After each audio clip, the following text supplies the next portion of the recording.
Welcome, welcome everybody. So excited to be sharing this with you. I'm going to be sharing my screen with slides, but you don't need to take notes on the slides because I can offer the slides to you. But obviously take note of anything personal to you. Um, so here we go.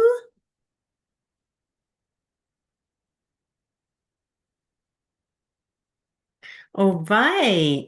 I'll talk while everybody's arriving because I know that with tech and with bedtimes and kids, it can be a little tricky to get here on time.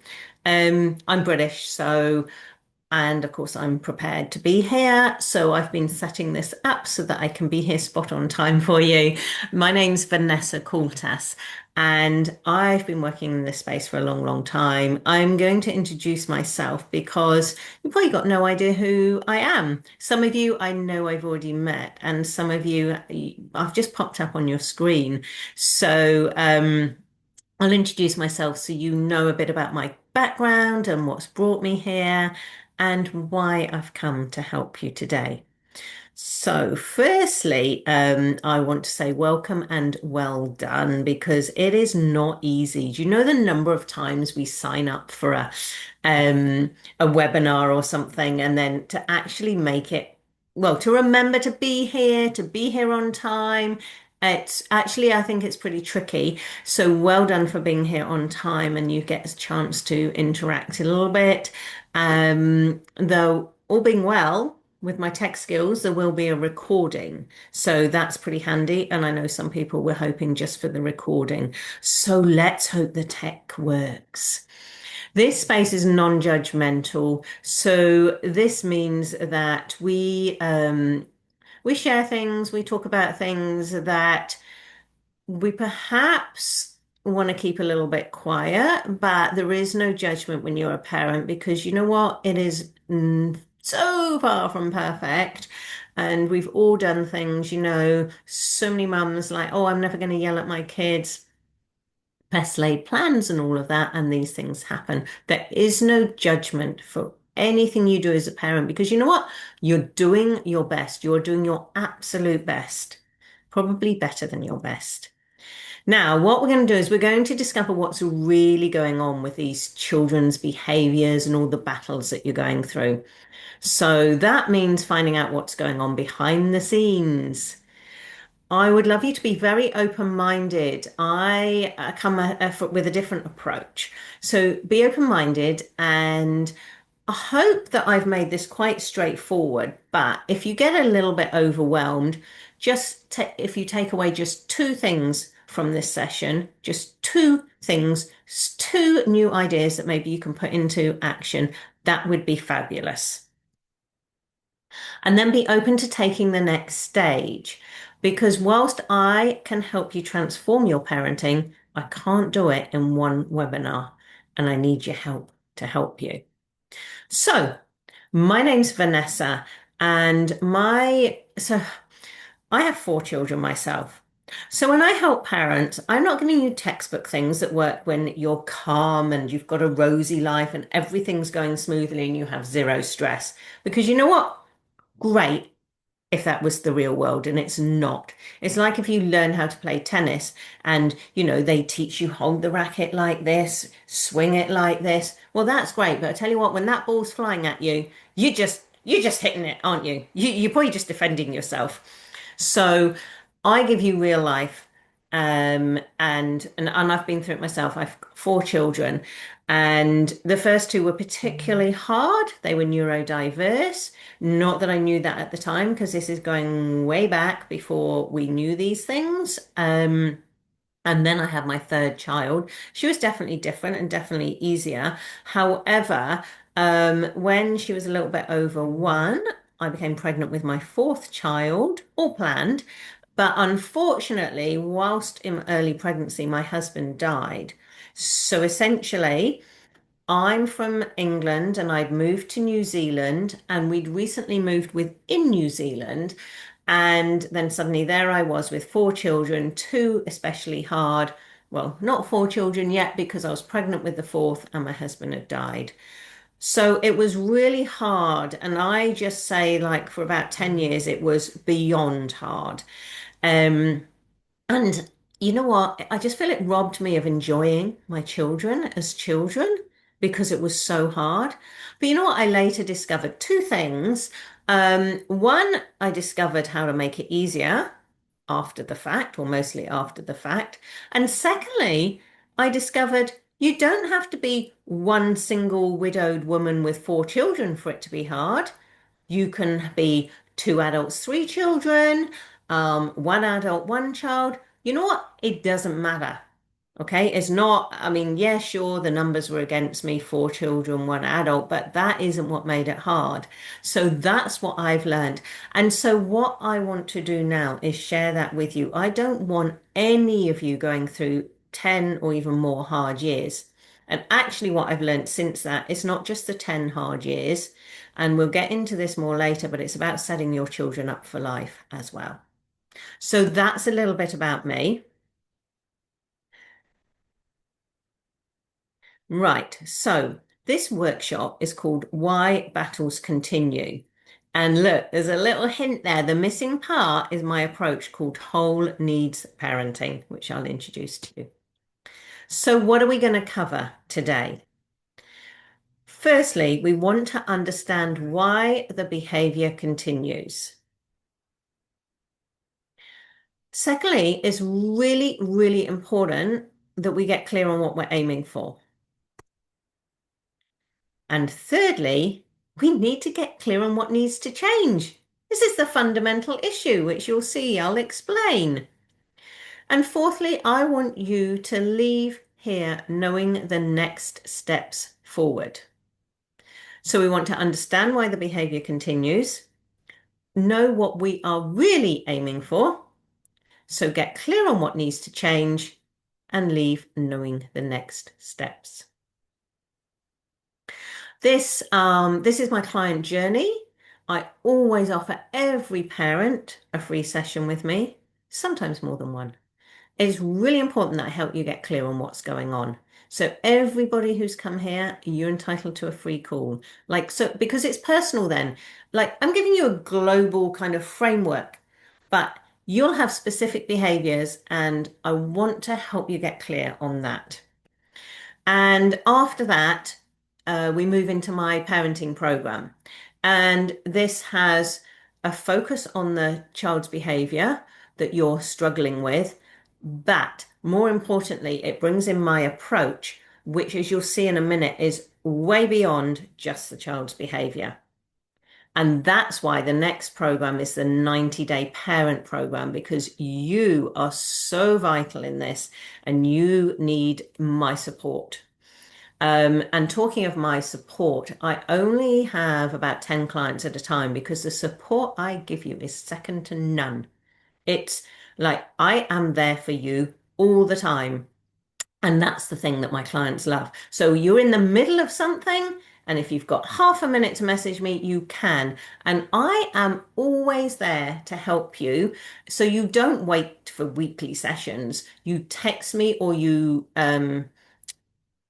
text me. And whatever, messenger or text or whatever platform we're using with the one that works for you, and I give you detailed responses as to what you can do, and we talk about tweaks and things like that. So literally through the program I'm there for you, and my promise to you is we will get on top of your kids' behavior. We absolutely will, and I will stay with you beyond the length of the program until we do. So yeah, then the 90-day program is the next one for you. That's the next level. And then the top level program, which is absolutely amazing and takes away all your problems, your anger, your sadness, and everything. And that's for the graduates. So yeah, that's just a little outline. This is the sort of message I absolutely love. So these will be the sorts of things you'll be thinking, like, I just can't believe it. That's what you'll get, like the change, like, whoa, I cannot believe it. That's what happens. So what we're going to do tonight is you're going to have a perspective change. So that's why I said please come and be open because you're gonna hear something very, very different. So be open to hearing something different. But you know what the good thing is? There's a saying, and I can't I always forget the saying, but you know what? If you repeat the same thing over and over, that's the definition of insanity. So of course you've got to do something different to get something different out the other side. And that's why you're here, because that's what I've got for you. I want to make this straightforward. So this is A, B, C. Okay, that's what you're going to remember, A, B, C, because that's the sequence, that's the process. And you'll see that we talk about where we make the change, and that's the important bit. Now, I said to you at the beginning that it's non-judgmental because you're all putting in so much effort. You're putting in 100% effort. Some parents put in more than 100% effort. Um, yes, commendable, but you're going to get burnout, exhaustion, frustration, resentment. Um, but needless to say, you're all putting in 100% effort or more. And there's an 80-20 rule. Now, some of you may have heard of the 80-20 rule. So all this effort you're putting in, wouldn't it be lovely if it was all worthwhile? But the 80-20 rule says that 80% of it is wasted and only 20% of it is worthwhile. But the trick is we don't know what 20%. So let's help you make it that the 20%, you know what it is, so you can focus on that and you no longer have to put in more than 100%. That's what you're going to learn today. I'm going to start with B. A, B, C. B stands for behavior. Most programs focus on the behavior, and this is where they go wrong. There's a lot of government programs out there, a lot of free programs out there, and it's so enticing because they're going to help you manage the behavior. Well, sometimes they do, and sometimes it's only short term, and unfortunately, they revert back or different behaviors pop up after, and you'll see why that happens in a minute. So really, it's quite short-sighted to just look at the behavior. It's not enough to make the long-term change. So when I do this presentation live, the task is then to list the behaviors. It's very, very important that we get clear on what the behaviors are. Now, as this isn't an interactive live workshop, you can list your behaviors, but what I'm going to do is show you one of the ones that I've done before, and I was hoping it was going to be on here.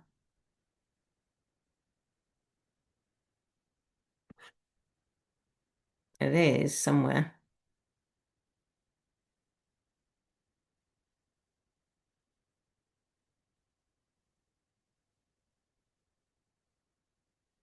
Okay, well, that's a little bit weird.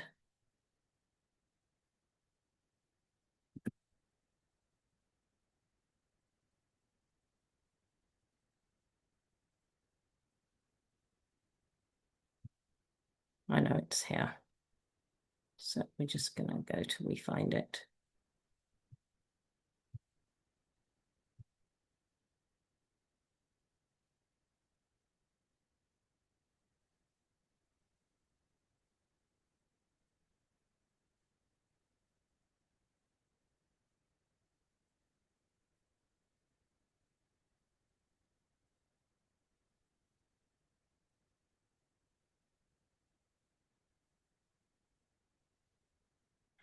All right, so here it is.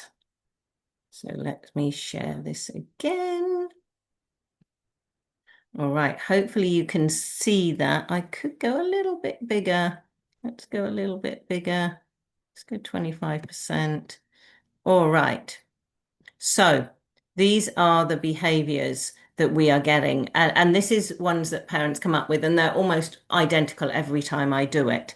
So you've got shouting, you've got throwing, you've got language and talking back, you've got hitting, you've got refusal to do what they're told, you've got not listening, language, they're upset, they're running away, there's tantrums, they're breaking things, they might be clingy, um, they are siblings issues, sibling rivalry, fighting, you name it. You've got blaming, you've got biting, you've got defiance, you've got annoying, they're testing you, you've got attachment issues. So those are some of the behaviors. And as I say, pretty consistent what we come up with each time. Just going to go back now to the presentation, which is there we go. So you can write your own list of behaviors. We do this just to get clear on it. And also, it's actually lovely in the workshops when the parents get to chat to each other and you see you're not the only one. Um, everyone's saying the same behaviors. So there's that lovely feeling that, oh, it's not just me. Because the number of times I have parents and they're embarrassed to say anything because they think it's just them. It is not at all. This is so, so common, all these behaviors. I don't think we get any new ones, because it's just the same ones all the time because they're kids and this is what they do. So feel free after this to make a list of behaviors that you're struggling with. And you can also put them in an order to see which are the most problematic ones, because sometimes it's not as bad as you think. The list might be shorter than you think. It might just boil down to a few of them. So afterwards, feel free to do that. This is the steps that I take parents through in my program. I just thought I'd share it. We do it, we choose the behavior first, and then we track that behavior. So we look at how often it's happening. Because I know with my son, I just thought, oh my goodness, it's all day long, he's always misbehaving. But sometimes it's not as often as you think, or even if it is, so it's 20, 25 times, we make a note of it because if we can't see the improvement, and we just feel it's like all the time, um, it's not very encouraging. So we track it first. Then the next step, the important step, number three, understand the behavior, and we'll come to that later. Now, in an ideal world, once we've done a lot of learning about it, we're going to be in a position to prevent it. That's the best thing, prevent it. Not as in a parent who just is permissive and gives in, but we can prevent it. But especially in the early stages, we don't prevent it. So we need to know some strategies for handling it. And what's really important about this is because it helps you feel really confident. There's nothing worse than not knowing what to do. You imagine you're in a situation that you've not been in before, whether you're at the edge of the cliff or whether there's a fire starting in your house. And the worst thing is, I don't know what to do. So it gives you a confidence that feeds through to your kids. So that's immediately helpful. And then number six is we review it. So then we're looking back what we could have done, what we might do next time, because you know what, in the heat of the moment, you're just not necessarily going to remember it. So we review it afterwards. And we also review it in terms of we look back at the tracking and say, oh, yeah, did it happen 20 times today or was it only 18 today? Oh, we're making progress. There's always ups and downs, but we want to see a trend that's progressing. That makes us feel good, and we can share that with our child and say you're improving rather than you're always so naughty or whatever else we're thinking. And number seven, promote positive behaviors. This is so important. When you're like, oh gosh, like with my son, and I was so caught up with all the naughty, bad stuff going on that I was not praising the good things. All I could see was the bad things. And then your child thinks they're a bad child. So, anyway, I thought I would share that with you. Right, the next task is how does it make us feel? This is so important. We're such a big part of this, and how we feel is so, so important. So, task number two is how does it make us feel? So again, I will share with you that it was actually on the same slide. You probably saw it. It was in the red. So this is the other side. How does it make us feel? Um, so, and again, all very, very, very similar feelings. We feel manipulated. We feel guilty. We feel frustrated. We feel on edge. We feel sad. We feel angry. We're concerned. We might be a nervous wreck. We're frazzled. We're exhausted. We're emotionally exhausted, I think that one says. We're inconsistent. We feel defeated. We feel overwhelmed. We feel afraid. We feel confused. We find it depressing. We feel happy sometimes. And when I do this one time, and it was probably this one, it came like I don't look at negative things often. But just sometimes in this, like in this situation, it's important to look at what's not going our way. And so somebody wants to say, but my child is really cute and lovely the rest of the time. Yes, they are. Um, so we can feel happy.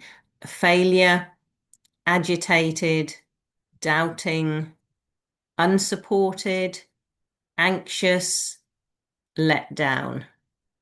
And again, very often the same words coming up again and again. You're not the only parent who is feeling this. Honestly, when parents come to me and the first session, I ask them what's going on and they get to share it. And just that sharing is a relief. It's just a time for them to share what's going on for them. And you just need to share and also to know you're not the only one. So let's go back to the slides. So again, that's a task that you will be able to do in your own time. And just, it's like being open and honest with yourself about how you feel. So,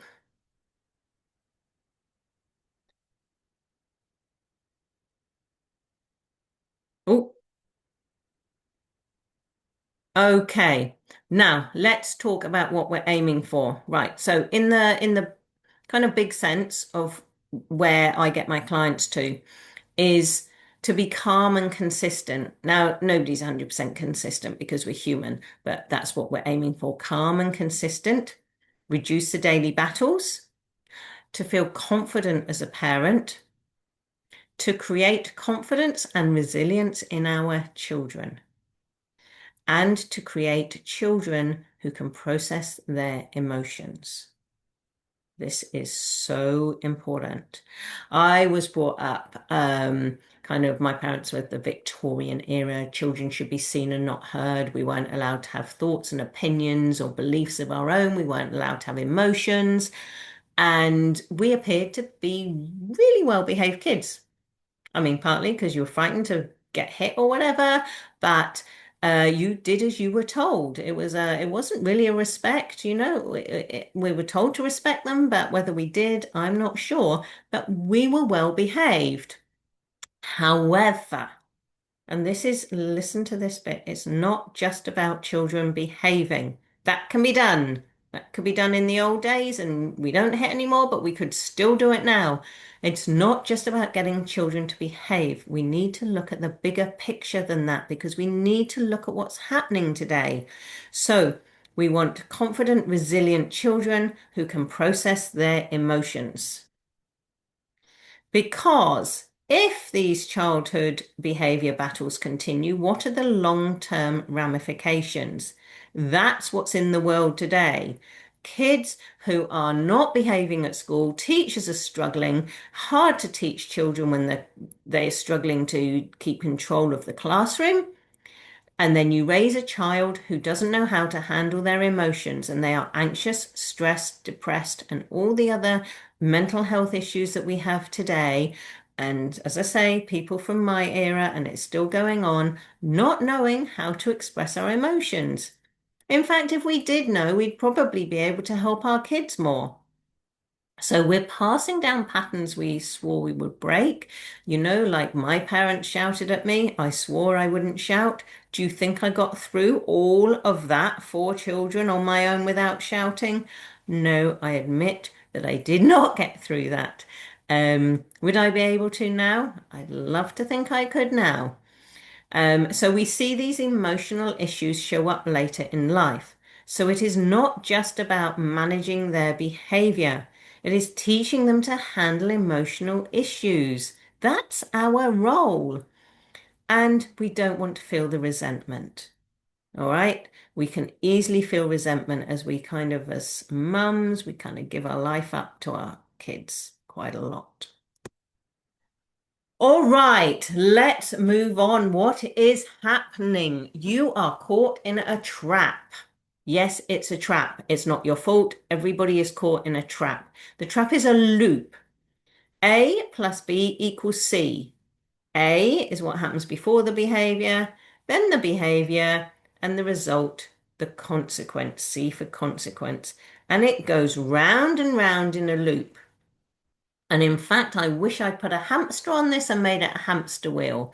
So you've got A, something happens, B, the behavior happens, and then we have the consequence. And we go round and round and round, and the behaviors sometimes change, but essentially we're stuck in a loop.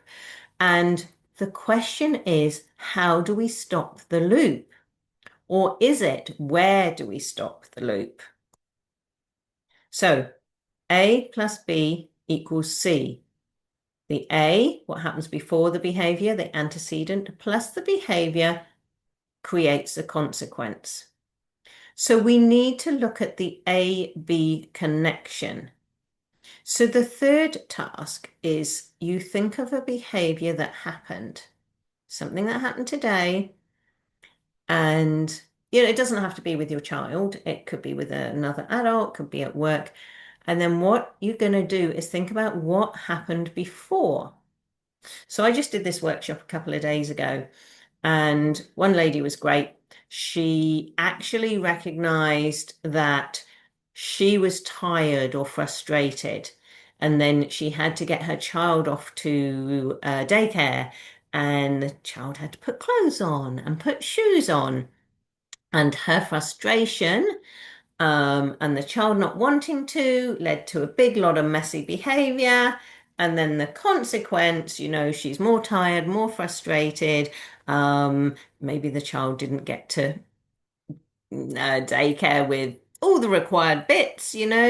But for now, look at the A-B connection. Something happens first before the behavior. There's always something. It might not be something you've done.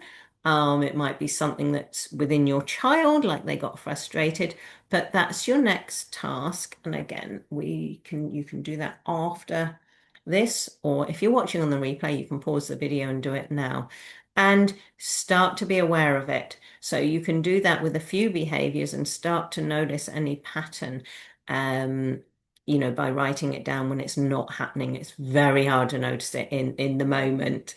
That's why we do this outside of what's going on, and you do it as a task when you're calm. All right, so A plus B equals C. What's the consequence we're aiming for? What's the C? All right. All behavior has a purpose. All behavior has a purpose. Everything you do, every behavior has a purpose. There's a payoff. Now, in your loop that you're in, there's a payoff for your child and there's a payoff for you. So we all know when a child misbehaves, perhaps they're trying to get what they want.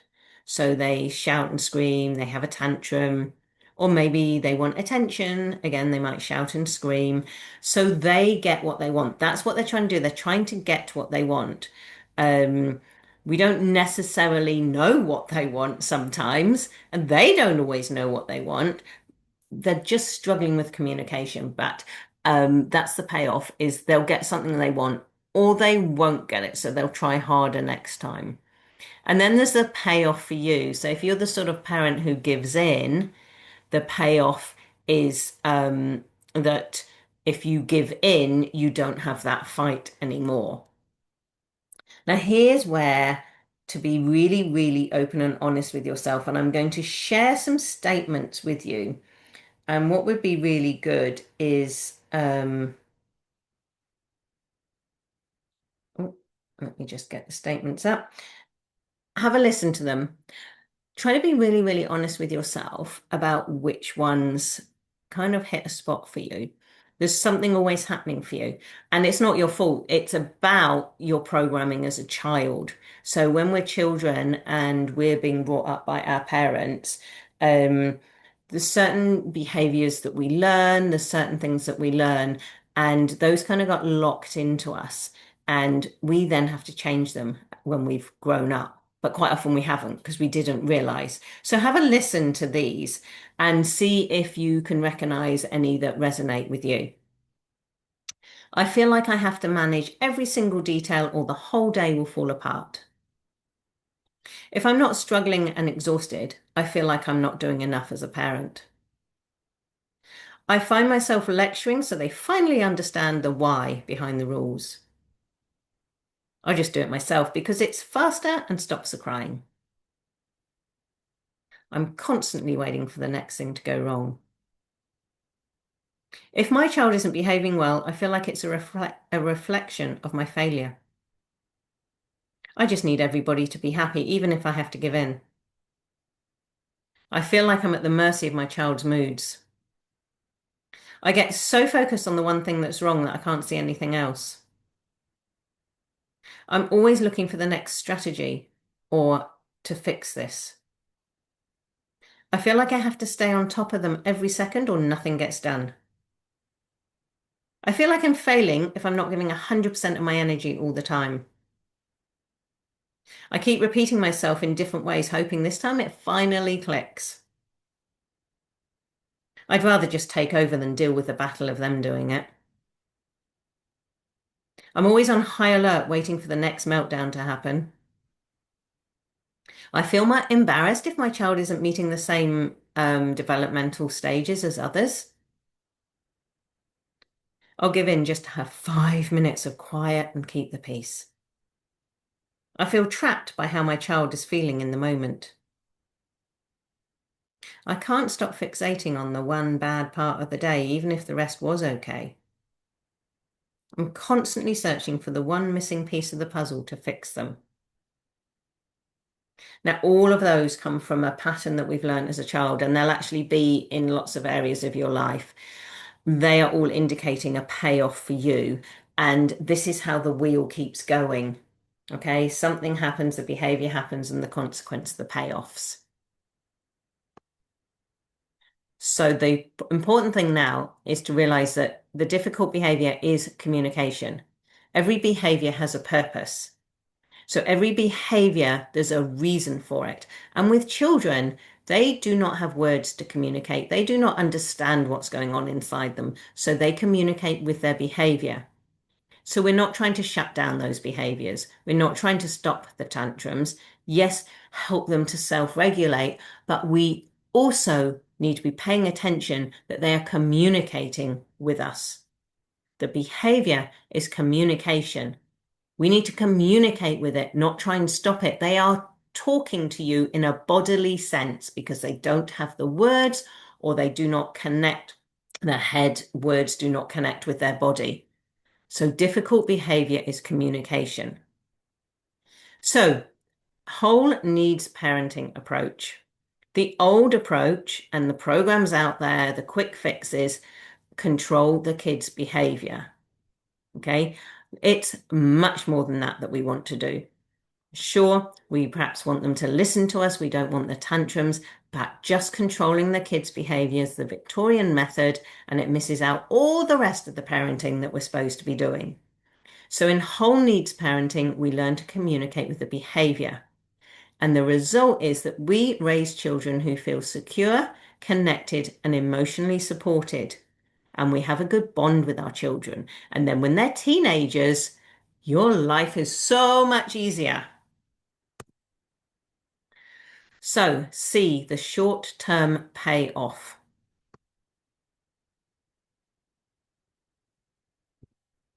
So the short-term payoff is that the child gets what they want or they don't get what they want and they have a tantrum and they learn to up the ante and do it more next time. Or because they're still not getting what they want, they will come up with another behavior.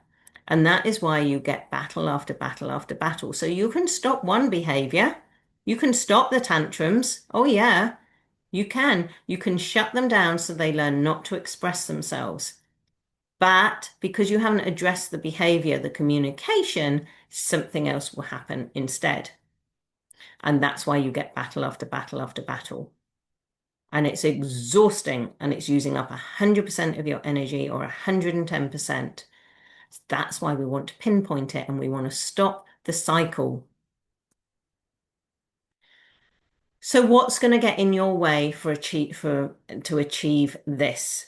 The trap of the cycle. You need to understand the cycle, understand and be honest with which statement resonated with you, and that is your hint for what your cycle is and what your payoff is. So I'll give you an example. One of them is the people pleaser. Me, I'm a reformed people pleaser, and it's you want your kids to like you, to get on with you, and so you just want to give in. And that's great. So you just give in to it. But what happens? You're not putting up boundaries. You're not keeping your kids safe. They need the boundaries to feel safe. So this is not going to be the best way to do it. And all of them, every one of them has its flaw. None of them are the perfect way. And you're not going to be able to change yourself overnight. You just need to understand what's happening. The second thing is inconsistency. Yes, we want to be consistent in parenting, but we're human. We've got tiredness and stress and overwhelm. We are not going to be consistent. If we're making it up on the spot, we haven't got a hope. But at least by following a framework and a strategy, you have a hope of being consistent because you know what you're supposed to do and the system tells you what to do. You don't have to think it, which is where the inconsistency comes in. You've got pressure and stress. You've got your own life. You've got the things you're trying to do. That gets in your way. Same thing as the inconsistency. So you just need to know what you need to do so you're not trying to think about it when you're in this emotional pressure, stressed state. The next thing is lack of knowledge and practice. So this is where I come in. I help you and I give you the knowledge and telling you what you need to do or showing you what you need to do, and then you can practice it. And the more you practice it, the better it gets. So I always used to start with parents and try and get them to be positive, say things in the positive. We often tell our kids what we don't want them to do and assume they therefore know what they should be doing instead. And I say that to parents, like they say, oh, don't step in the road, when you're walking along. And it's like, but you didn't tell them what you do want them to do. You've just assumed they know what that means. And when I tell parents this, it's so hard to rephrase things in the positive. But with practice, you get there. And then, so for someone like me who's been doing it for years, I can automatically do it. But like some parents are like, I don't even know what the positive is of that, you know? So practice. You have to know it first, know what you're trying to do, and then practice it. And the other thing that's going to get in your way is not knowing where to start. So that's really what this workshop presentation is all about, is helping you know where to start. You've got A, B, C. Most programs start with B. Yes, it is useful to look at the B, but you need to think, right, what was the A? And what's the payoff that's happening that's keeping this going round and round in a circle? So remember, you're putting in 100% effort or more. And what I want is that on the 80-20 rule, I want you to just be putting in that 20% is hitting the spot so you can save your 80% for things that you want to do for your life, your relationships, your fun. No more just throwing 110% into it. Sometimes it works, sometimes it doesn't, and not knowing which bits work. So let's talk about the long-term results again. I just want to come back to it. What are we really aiming for in 1 year, 5 years, 10 years? This is the point. You see, just trying to control the behavior is a very, very short-sighted, short-term approach. And that's why as soon as they're just phases. My grand said to me, oh, that everything's a phase. Well, that was great at the time, but then it means you've got another phase and another phase. Wouldn't it be better to learn a strategy that will cover all phases through to teenage world, through to when they're adults? I help adults with their relationships, like with each other, parents or at work, because it's the same framework that we use. Every behavior has a purpose. So, what are we aiming for in 1 year, 5 years, 10 years? You want to keep your bond with your child. You want that relationship where it is a true respect, that you earned the respect, not they respect you because you're the parent. And we want the children to be, here we go, raise a child who knows how to handle their emotions so they're not anxious, stressed, and depressed. You're not passing down the patterns that you swore you'd break. We are not then seeing issues show up later in life.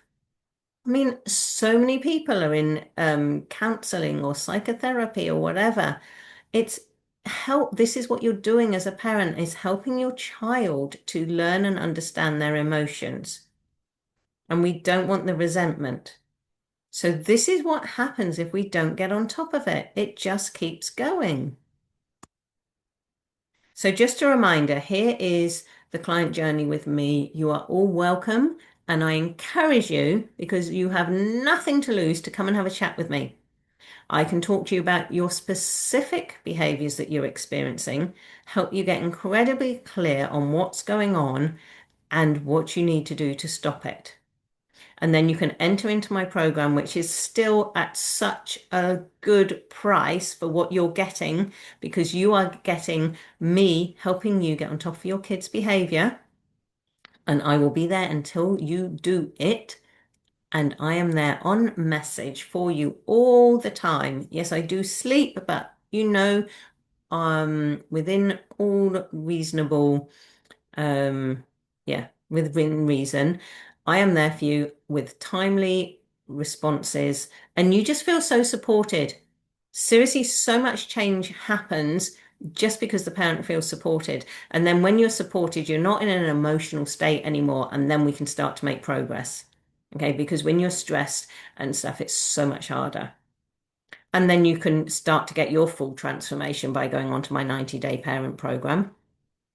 And then the mastery program. Get rid of your anger, sadness, guilt, hurt, and stuff in life. That one's amazing. So that's a reminder of the steps that we go through. It's a step-by-step program. You are guided. You don't need to think for yourself. You just learn the framework. So the whole needs parenting approach, it is a short-term approach for long-term gain. It is a framework. It works for all behaviors because we look at what the behavior is communicating. And once you understand that, you are good to go and you can apply it to all situations. You will have scripts and tools in the managing the behaviors until you get the hang of it. And you have that real life support, not support as in, oh, this is how it's supposed to happen, or maybe what ChatGPT can tell you when everything's going lovely and, oh, this is how it works. No, real life, what happens really when you've got kids, okay, and you're stressed. And then you can stay calm. You can respond to your children with confidence, and you will raise emotionally resilient children. That's what we get. Is that amazing or what? So thank you for coming today.